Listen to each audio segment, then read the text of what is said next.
water and eventually went out too far where it was just unsafe, and he was able to make it back to land. A tragic update tonight on a missing teen with autism. Kinston police described the events leading up to his death.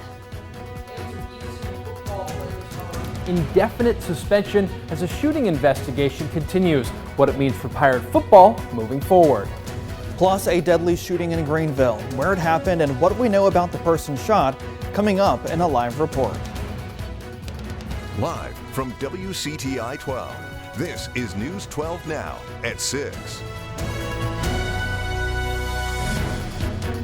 Thanks for joining us at 6. Showers and thunderstorms rolling over parts of eastern Carolina tonight. But Donnie, this could make way for some much needed relief. Well, we've been waiting for that relief for the heat and the humidity. And well, after that front pushes through, maybe just a little bit over the next couple of days. As you take a look, though, we have certainly rain to deal with this afternoon. The rain will continue across eastern Carolina as we head through the evening hours. But again, most of the heavier showers and thunderstorms right now over the Sound and back over Hyde County. But a few more will start to drop in, as you can see, along I-95 back to the northwest. Take a look as we do a quick radar tour. You can see some showers, some heavier rain right now in and around Kinston. And as you take a look near Sneed's Ferry, we also have a heavier shower up near Richlands and Half Moon. And then as you make your way up to around Swan Quarter, New Holland, Lake Landing, those are the areas with the lightning and the thunder still rumbling. And it looks like heavier rain in that area of Hyde County. And then some more right around the Albemarle Sound counties. So as you can see through the rest of the evening, we'll have some of those showers and thunderstorms. Those will start to push off, especially after midnight. Quiets down quite a bit, and by the time you get up and out the door to work tomorrow, should be mainly dry. We do have the heat advisory again. It runs for the highlighted counties until 8 o'clock tonight, the reason for our weather alert day. And you can see still warm inland where the rain hasn't been as most observed this afternoon. And that means that the feels like temperature is still above 100. We'll take a look at what you can expect as we head through the rest of the week, and that slight cool down that may make you feel a little better coming up in a couple of minutes. Tonight, police are investigating a deadly shooting in West Greenville. News 12's Chris Young spent the afternoon at the scene. He joins us now live on Battle Street. That's where the shooting took place. Now, Chris, what do you know tonight? Well, Val, this scene was just cleared about an hour ago, but for around 6 hours, officers lined Battle Street as they completed their investigation for this fatal early morning shooting. Officers received a call about shots being fired on Battle Street at around 10 this morning. When first responders got to the scene, they found a man suffering from multiple gunshot wounds. According to a news release, officers say the victim died at the scene. And Carol Sanders lives just a few houses down from where it happened, and she says she's never experienced anything like this. We have to remember that this can happen at any neighborhood, any times. And this neighborhood does have a name that is in the hood or whatever. However, I've been here 14 years, and if I felt uncomfortable, then I wouldn't have lived here that long.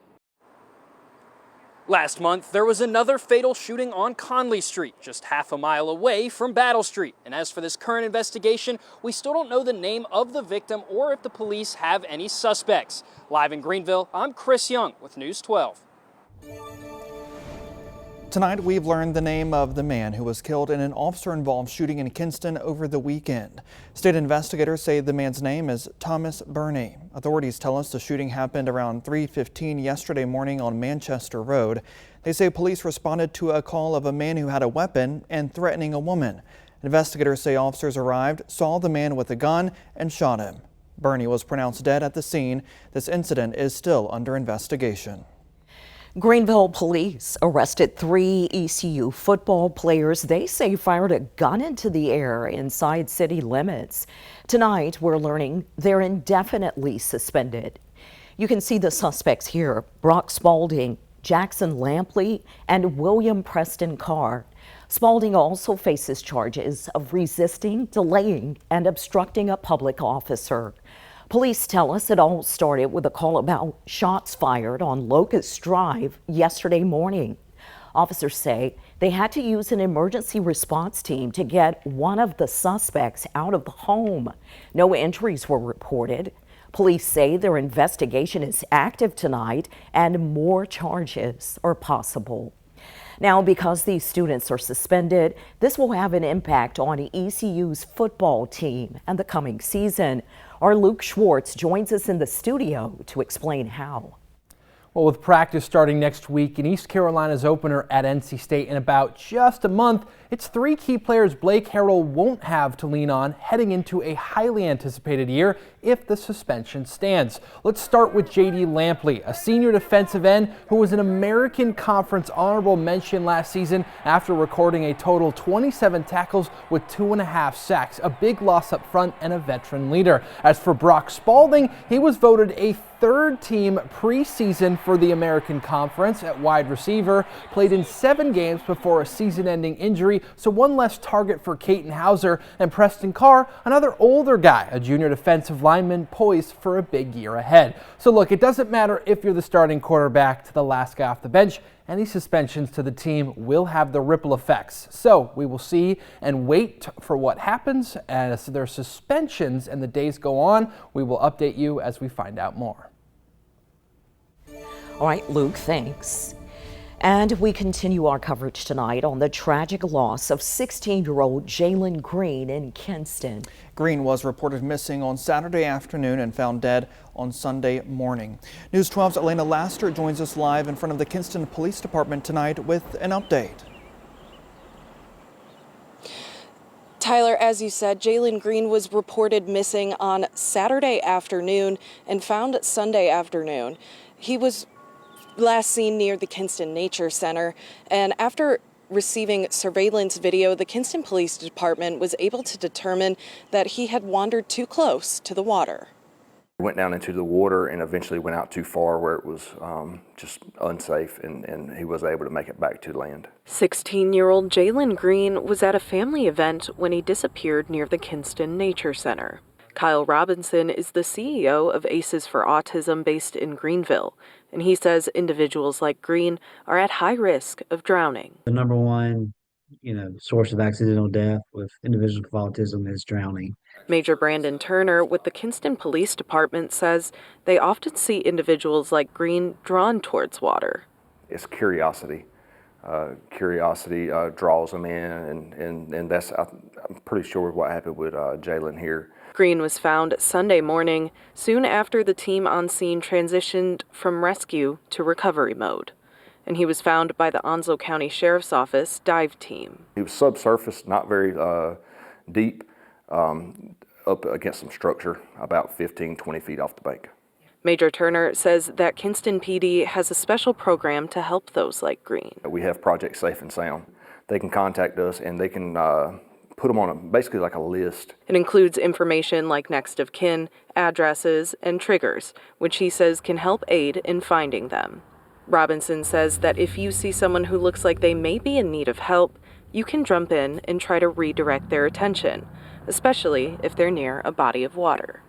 Their phone or a video or something to get them away from that situation until, a loved one or someone that's supporting them can get back to them. If you're interested in adding a loved one to Project Safe and Sound, you can click on our website and find the link in the bottom of this story. Or Major Turner says you can show up to the police department in person and fill out that form. Live in Kinston, I'm Elena Laster, News 12. All right, Elena, thank you. And tonight, a man is dead after leading law enforcement on a chase and crashing his vehicle. It happened this morning. Surf City Police say they saw the driver, William Shannon Costin, driving recklessly on Highway 50, Shepherd's Road, then Highway 17. The police officer attempted to pull him over, but he started driving at high speeds. Surf City Police then asked for help from the Pender County Sheriff's Office.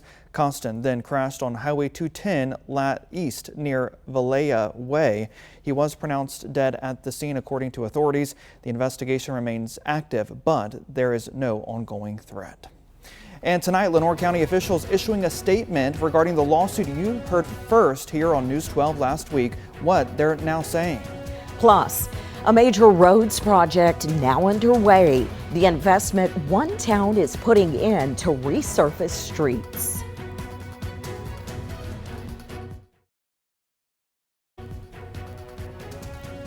Lenoir County officials issuing a statement tonight regarding the lawsuit you heard first on News 12 last week. It involves a Greenville construction company.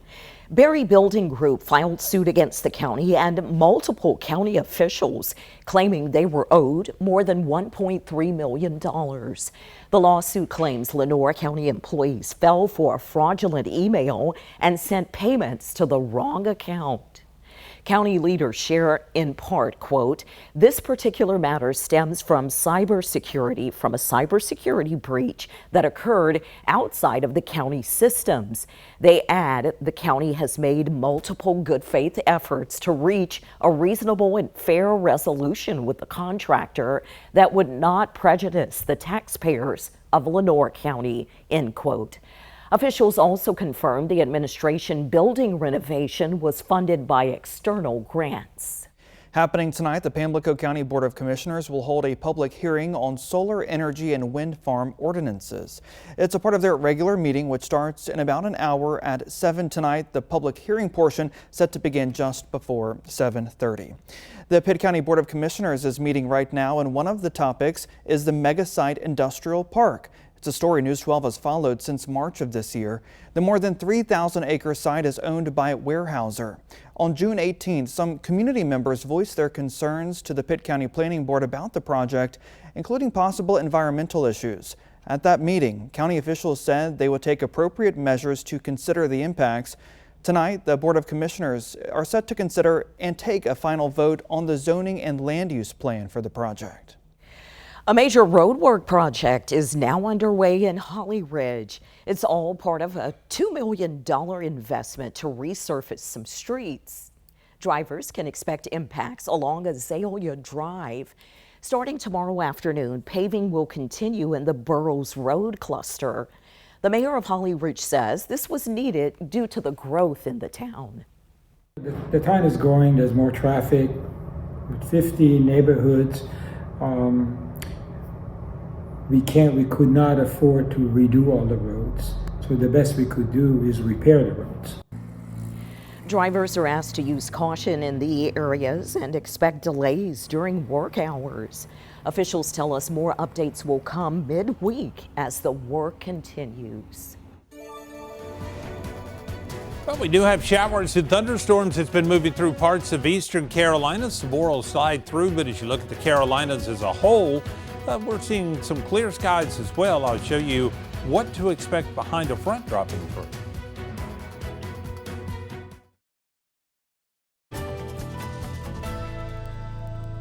We've had showers and thunderstorms moving through eastern Carolina. You can see those pushing off the coast, out of the Sound and around Cape Hatteras. And then it continues back into parts of Hyde County, and that's where we're seeing the largest concentration of rain and thunderstorms. Let's take a radar tour, and we'll actually start with the areas in and around Kinston right now, Lenoir County, near Half Moon and Richlands as you get down into Onslow County and just getting close to Holly Ridge as you make your way down Highway 17.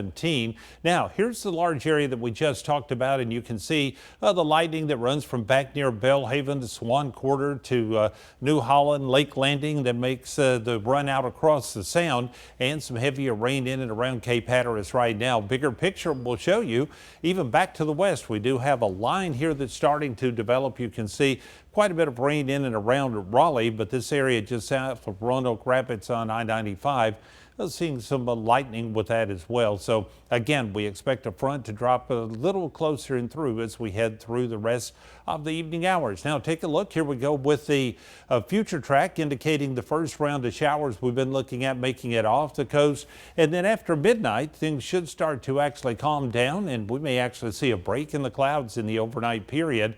And we have the heat to deal with. That's the reason for our weather alert day today as you take a look at the outlined counties in orange. That runs until 8 o'clock tonight. Again, the heat index has certainly been a big concern, and you can see where the rain hasn't been falling that much. We're looking at mainly the 90-degree mark, give or take a degree or two. But look at these feels like temperatures, still over 100 degrees in those areas. So there's the reason for the areas that I showed you a second ago with that heat advisory. Take a look tonight. Temperatures dropping back into the low to mid 70s. Storms coming to an end, especially in the overnight. Northeast winds at about 5. And then here we go through the daytime on Tuesday. Could be a shower or two. We get a northeasterly flow going across the area. And again, this is going to be a fairly nice afternoon after we get the clouds and rain out, because temperature is going to be just a little bit cooler. Look at this, in the upper 80s, maybe even a few mid 80s as you make your way down along the coast. And as I mentioned, slightly cooler and a little bit less humidity. Northeast winds at about 10 to 15. Take a look starting off on Wednesday morning. Here we go with dry conditions across the region. And again, we expect to see for the afternoon a cloud or two here or there. Can't rule out an isolated shower, but for the most part, I think we're dry until this area bumps up next to the coast as we get into Thursday morning. Thursday midday or so, those showers could pull across the area. Check out the tropics real quick for you. And you can see off of our coast just some thunderstorms, nothing to really be concerned about. Same for the Gulf. And as we head through the Caribbean and the Atlantic, we've been showing these waves for the past couple of days moving across the Atlantic. This is the one we've been keeping an eye on. Notice it is starting to show signs of weakening, and that's just about where we're seeing the dust from the desert, the Sahara Desert, making it off of the African continent. And as we come a little closer, you can see about a 10% chance of development, but it's starting to get into that area where the further development is not expected. 7-day forecast. We'll go tomorrow with that 40% chance of showers. As I mentioned, a 20% chance through Thursday. And you can see those temperatures still in the mid 80s. That's better, slightly cooler, slightly less humid as well. So a couple of days, we should feel pretty good. Now, as we get to the weekend, notice those temperatures start back up. It's going to heat up and the humidity returns. Look at that, 96 on Saturday, 95 on Sunday. By the way, don't forget, coming up at 6:30 tonight, Havelock City Hall. It is a Hurricane Community Forum presented by the National Weather Service. The National Weather Service will be there to present the program, and they're making these rounds through Eastern Carolina to just help you as we go through hurricane season. Looking ahead now, supporting student athletes in your community. The Pigskin Preview is ready to kick off. Rotary Club of New Bern will host the fundraiser next Tuesday, July 29th. It's at 6 in the evening. Just stop by the New Bern Shrine Club. 2 senior football captains from each public high school in Craven and Pamlico counties will be there. And for the first time, organizers will also include student athletes from Jones Senior High School. They say the money raised will go right back to the participating schools' athletic programs. News 12's Brian North will be the MC. Tickets are $40 and sponsorships are also available. For more information, visit our website, and to see the full interview, visit the WCTI News 12 YouTube channel. Be sure to click on the In Your Community playlist. And coming up next on Sports with Schwartz, a former ECU baseball player is having a career best year in the MLB, plus how a few local high school basketball players are hours away from an all-star game. Details and more coming up next right here on Sports with Schwartz.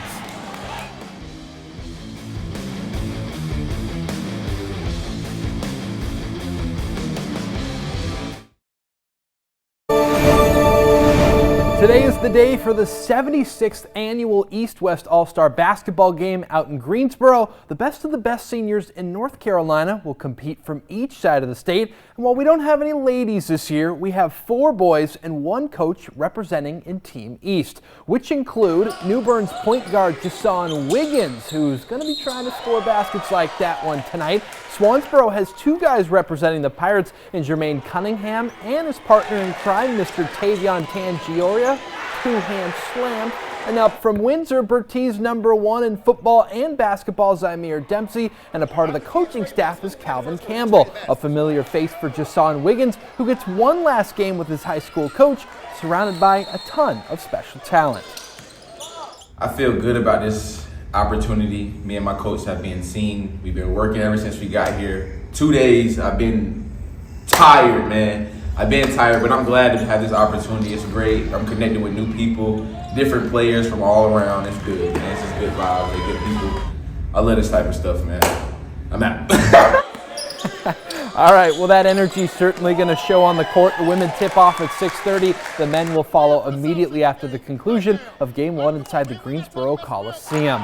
Now in the NBA, the Charlotte Hornets won the franchise's first ever Summer League Finals, and the reason why, that guy you just saw with the headband, Con Knippel. The number 4 pick out of Duke was a menace. Stitches under his right eye, couldn't keep him off the floor as the rookie dropped 21 points, 5 rebounds, and drained a clutch 3 for an 83-78 win over the Kings, where Con was named the Finals MVP in the victory, and he's excited to build on this heading into his first regular season with Charlotte. I think, it's a lot of guys that are going to be on the roster, and we're always, you always compete to win. So I think building winning habits, even if it is Summer League, is very beneficial.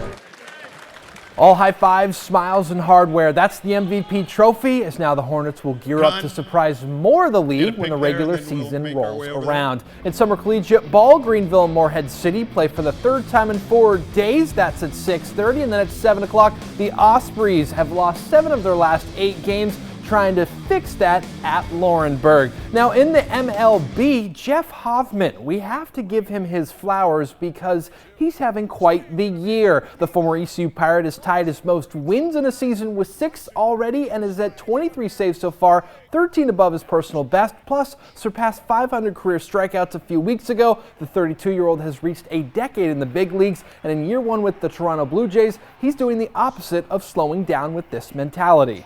Treat it like it's any other inning, really. I don't like to really make it more important than it really is. I don't really put a number on the inning or anything like that. I just, go out and just try to get my 3 guys out. And, if I do that more often than not, we're going to be in a good spot. So we might see Jeff tonight at 7:07 against the Yankees. That's going to do it for sports. For News 12, Luke Schwartz, that's tonight's edition of Sports with Schwartz.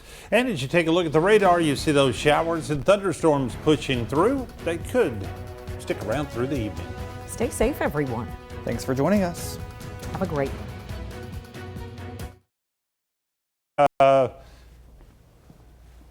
I'm going to get mine out of the way. Right to